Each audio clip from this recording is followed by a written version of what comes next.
एक महिला के लिए एक साथ 100 बच्चों को जन्म देना असंभव प्रतीत होता है। ऐसे में सवाल आता है कि आखिर गांधारी ने किस तरह 100 पुत्रों और एक पुत्री को जन्म दिया। महाभारत का इतिहास केवल युद्ध, राजनीति और धर्म का नहीं है, बल्कि इसमें अद्भुत घटनाओं और रहस्यमय घटनाओं का भी समावेश है। महाभारत की गाथा में कौरवों का जन्म एक महत्वपूर्ण और रहस्यमय घटना है। महाभारत में 100 कौरवों का वर्णन मिलता है। इन सभी की माता गांधारी और पिता धृतराष्ट्र थे। पौराणिक कथा के अनुसार कौरवों का जन्म महर्षि व्यास द्वारा दिए गए आशीर्वाद के चलते हुआ था। कौरवों के जन्म से जुड़ी पौराणिक कथा क्या है, ये आपको हम बताते हैं। और क्या सच में 100 ही कौरवों थे या 102 कौरवों थे, ये भी बताते हैं। यदि आप चैनल पर नए हैं तो भारत की कहानियां चैनल को सब्सक्राइब करना बिल्कुल ना भूलें और वीडियो को अंत तक जरूर देखें और कमेंट में अपना अभिप्राय जरूर दें। इससे हमें और अच्छे वीडियो बनाने की प्रेरणा मिलती है। कौरव धृतराष्ट्र और गांधारी के पुत्र थे और उनके एक पुत्री भी थी जिसका नाम है दुशाला।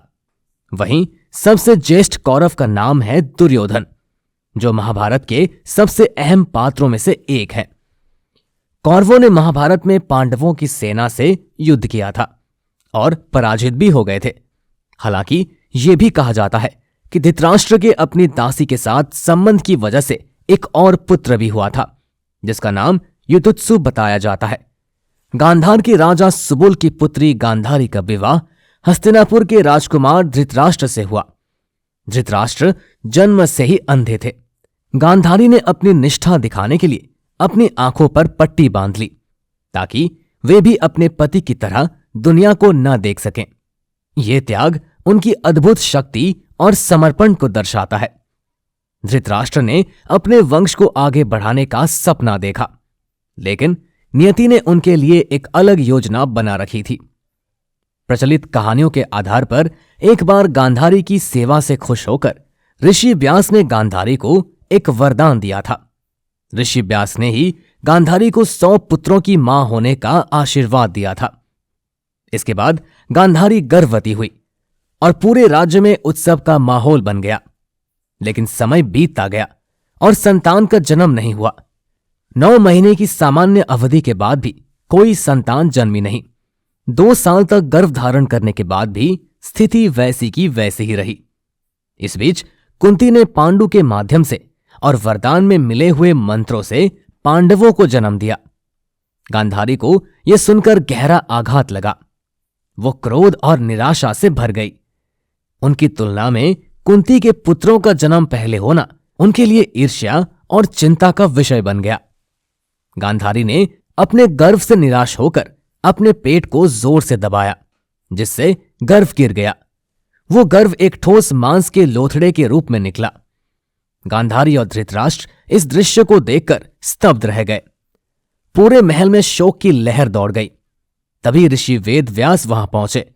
उन्होंने उस मांस के लोथड़े को 100 टुकड़ों में काटने का निश्चय किया, लेकिन गांधारी की पुत्री इच्छा की वजह से ऋषि वेद व्यास ने उस मांस के लोथड़े को 101 टुकड़ों में काट दिया और हर टुकड़े को घी से भरे पात्र में रखकर मंत्र से अभिमंत्रित किया।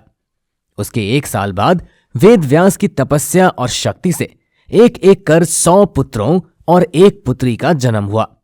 सबसे पहले जन्म हुआ दुर्योधन का।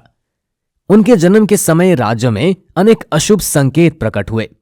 गिद्धों और कौवों की आवाजें सुनाई देने लगी, कुत्ते रोने लगे और प्राकृतिक आपदाएं शुरू हो गई। राज दरबार में विदुर ने इन संकेतों को देखकर कहा कि यह अशुभ है।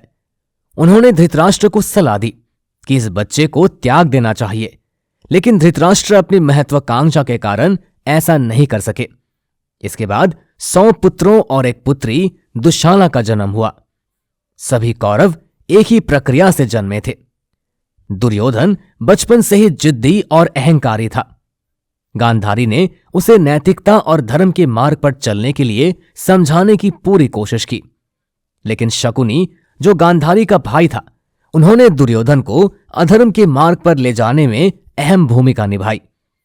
गांधारी अपने 100 पुत्रों को संभालने में लगातार संघर्ष करती रही। गांधारी के लिए यह अनुभव बेहद पीड़ादायक था। 100 पुत्रों को जन्म देने की खुशी के साथ उन्हें यह भी समझ आ गया कि उनकी संतानों का भाग्य अनिश्चित और अशुभ है। कौरवों के जन्म की प्रक्रिया विज्ञान और अध्यात्म का अद्भुत संगम है। यह घटना आज भी लोगों को सोचने पर मजबूर करती है कि ऐसी असंभव सी लगने वाली घटना कैसे हुई होगी। कौरवों के जन्म के पीछे गांधारी के त्याग और धृतराष्ट्र की महत्वाकांक्षा के साथ वेदव्यास की शक्ति का अनोखा उदाहरण मिलता है। कौरवों का जन्म महाभारत के इतिहास का एक महत्वपूर्ण मोड़ है, जो आगे चलकर धर्म और अधर्म की लड़ाई का कारण बना।